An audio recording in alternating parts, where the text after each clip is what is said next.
Howdy, folks. Today we're looking at Bill and Ted's excellent comic book number 7 from 1992 in Marvel Comics. The series' biggest arc to date comes to head as all the various balls thrown in the air rain down on the heads of our heroes in quick succession. In the first place, Bill and Ted are still in the custody of the chronological order for their crimes against the time stream, as the evil Denomalos, the villain of the bogus journey, has put together a team of escapees from hell to wreak revenge on our heroes, which entails stealing the time-traveling phone booth and invading the center of time. All the while, Bill and Ted's wives, Joanna and Elizabeth, have put together their own counterforce to Denomalos. Meanwhile, the Grim Reaper is sidelined by having gotten backed up at work due to spending all his time hanging out with our two SoCal slackers.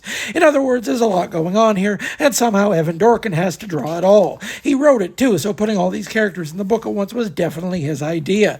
If the book has too much going on, it's a pleasant confusion. There's enough happening all at once that there's no shortage of throwaway gags and cameos to stuff in every corner, such as a man who looks suspiciously like Evan Dorkin himself is sat on by an elephant outside a New York comic book store prior to meeting the Grim Reaper. Perhaps that's a metaphor, I couldn't say. The early 90s are everywhere, with the cover of the magazine calling out both Superchunk and the Lemonheads, while the Elephant Crush victim shirt calls out the Sugar Cubes, and a flyer at the boys' house even name drops Green Day a full 2 years before their major label debut, because Bill and Ted clearly know what's up. The early 90s was a heady time for anyone paying attention to the changing mores of music and culture, and despite their cinematic counterparts being canonical fans of meathead 80s metal, their four-color counterparts are much more hep. Comic book characters often seem to persist in a vacuum separate from the culture.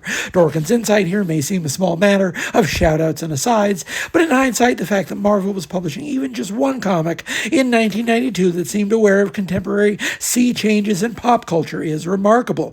That stands out then and now. Dorkin's work here would probably have been more popular with an older crowd than who the book was actually marketed to, based on the demographics of the subscription form.